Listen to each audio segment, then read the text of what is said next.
Hi, welcome to smiley life style. ఈరోజు నేను ఒక మంచి రెసిపీ చేశానండి. అదేమనుకుంటున్నారా? పరోటా. ఓ, పరోటా అంటే చాలామందికి ఇష్టం కదా. ఎస్, నాకు కూడా చాలా ఇష్టం ఇలాగే. ఓకే, కావాల్సిన ఇంగ్రీడియంట్స్ ఏంటో చూద్దామా మరి. పరోటా చేయడానికి ఒక 2 కప్స్ వచ్చేసి వీట్ ఫ్లోర్ తీసుకున్నాను, గోధుమ పిండి అండి. అండ్ కొంచెం సాల్టు అండ్ 3 స్పూన్స్ ఆయిల్ తీసుకున్నా. అండ్ టేస్ట్ రావాలి అంటే తప్పకుండా తీసుకోవాల్సిన ఇంగ్రీడియంట్ షుగర్ 1 స్పూన్ తీసుకున్నా. ఓకే, ఇవన్నీ కూడా బాగా పౌడర్కి పట్టేలాగా ఫస్ట్ చేయితో బాగా కలిపేసుకోవాలండి. కలిపేసుకున్న తర్వాత కొంచెం వాటర్ యాడ్ చేసుకొని దీన్ని ఇప్పుడు చక్కగా పేస్ట్ లాగా కావాల్సిన విధంగా కలిపేసుకుందాము. కామన్గా అయితే పరోటా చేసే వాళ్ళు వచ్చేసి మైదా పిండినే ఎక్కువగా తీసుకుంటారు. నేను వచ్చేసి ఇక్కడ గోధుమ పిండి తీసుకున్నాను. అవుట్ సైడ్ ఫుడ్ అంటే ఎలాగూ వాళ్ళు పెట్టేదే మనం తినాలి. ఇంట్లో మనం తినేటప్పుడు హెల్తీ ఫుడ్ తింటే బాగుంటుంది కదా. సో వాళ్ళు చేసే ఫుడ్కి ఏమాత్రం కూడా టేస్ట్ కానీ లుక్ కానీ తగ్గకుండా అదే మాదిరి మనం కూడా తయారు చేసుకోవచ్చు ఇంట్లో ఉండి. అదే ఈరోజు నేను మీకు తయారు చేసి చూపిస్తున్నాను. సో ఈ పేస్ట్ వచ్చేసి మనకు కావాల్సిన విధంగా కలిపేసుకోవాలి. ఇంకొంచెం నేను గీ కూడా యాడ్ చేసుకుని బాగా అంతా పేస్ట్ అంతా కలిసేలాగా కలిపేసుకొని సైడ్కి పెట్టేసుకున్నానండి. ఒక 1 అవర్ వరకు పెట్టేసుకోవాలండి. దాన్ని పైన వచ్చేసి తడిగా ఉండే క్లాత్ కానీ లేదంటే టిష్యూ పేపర్స్ కొంచెం వాటర్లో వేసేసుకొని సైడ్కి పెట్టుకుంటే సరిపోతుంది. ఒక 1 అవర్ పైన పెట్టుకోవాలి, 1 అవర్ తగ్గకుండా పెట్టుకోండి. ఓకే, ఇప్పుడు పేస్ట్ చూద్దాము. 1 అవర్ అయిపోయింది కదా టైమ్. సో చాలా మెత్తగా ఉందండి, సాఫ్ట్గా ఉందండి. మైదా పిండితో తయారు చేసుకుంటే పరోటా చాలా టేస్టీగా ఉంటుంది అండ్ హెల్తీగా ఉంటుంది. ఓకే, మీరు కూడా ఒకసారి ట్రై చేయండి. ట్రై చేసినాక ఎలా వచ్చిందో నాకు కామెంట్ బాక్స్లో కామెంట్ చేయండి. Okay, done. ఇప్పుడు వచ్చేసి పరోటాని ఎలా తయారు చేసుకోవాలో చూద్దాం. సో మనం ఈ పేస్ట్ వచ్చేసి ముందుగానే మనం కలిపే సైడ్కి పెట్టుకున్నాం కదా. నేనైతే ఇప్పుడు 1.5 అవర్ అయిందండి నేను సైడ్కి పెట్టేసుకొని దాన్ని తీసి కలిపి చూస్తుంటే చాలా మెత్తగా ఉంది. దీన్ని వచ్చేసి మనకు కావాల్సినంత సైజు తీసేసుకొని దాన్ని ఏమొచ్చి 2 చేతులతో కూడా ఇలాగా సన్నంగా పెన్సిల్ లాగా దాన్ని వచ్చేసి అప్లై చేసామంటే అది పొడుగ్గా తాడులా వస్తుంది. దాన్ని వచ్చేసి మన 2 ఫింగర్స్ని రోల్ చేసి దాని మీద నుంచి ఒక లేయర్ మీద నుంచి ఒక లేయర్, ఒక లేయర్ మీద నుంచి ఒక లేయర్ వచ్చేలాగా దాన్ని రోల్ చేసుకొని పెట్టేసుకోవాలి. మీరు వీడియోలో చూస్తున్నారు కదా, అలా అండి. 2 హ్యాండ్స్ తోటి కూడా మనం దాన్ని ఇలాగా పలుచగా పాముకున్నామంటే ఒక తాడులా వస్తుంది కదా, రోప్లా వస్తుంది. దాన్ని వచ్చేసి అలా రోల్ చేసేసుకుంటే ఒక షేప్నేమో తయారు చేసుకోవడానికి అంటే బాల్ మాదిరి కాకుండా ఇలా పలుచగా కొంచెం చపాతీలాగా అప్లై చేసుకొని ఫ్రెష్ చేసి పెట్టేసుకోవాలి.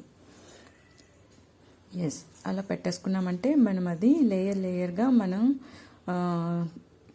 స్టవ్ మీద పెట్టేసి మనం టవా మీద పెట్టేసి దాన్ని ఫ్రై చేసే టైంలో కాల్చే టైంలో అది లేయర్గా పైకి విడుకుంటుంది.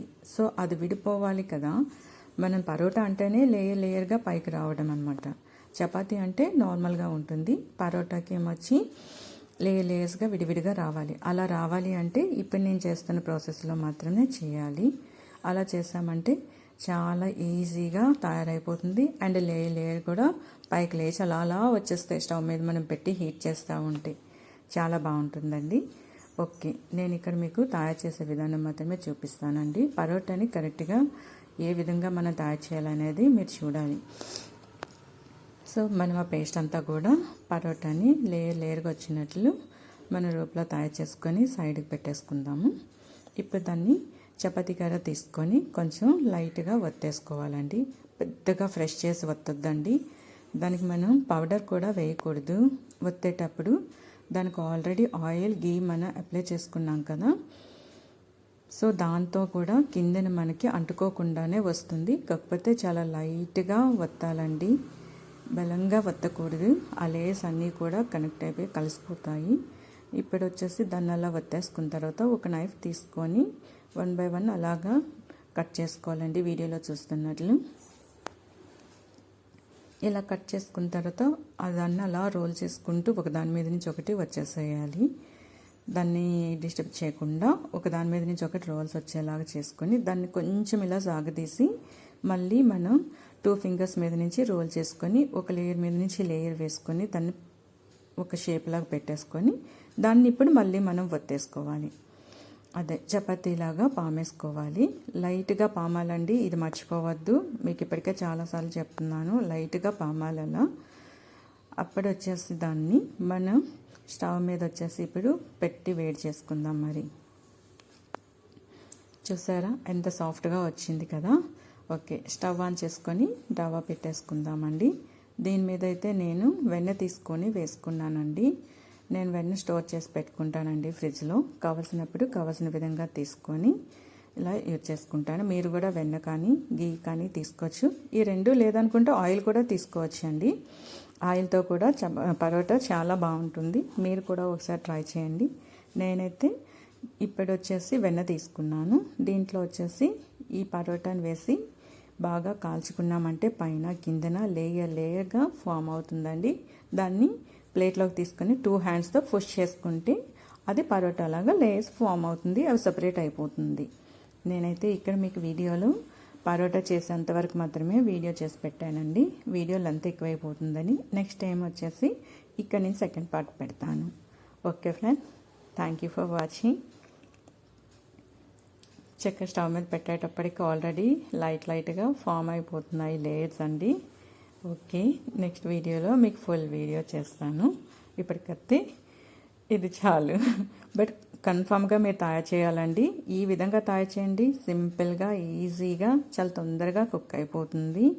అండ్ మనం ఎక్కువగా దీనికోసం టైం స్పెండ్ చేయవలసిన అవసరం అయితే లేదు. మీరు ఆల్రెడీ చూసే ఉంటారు కదా. Okay friends, thank you for watching.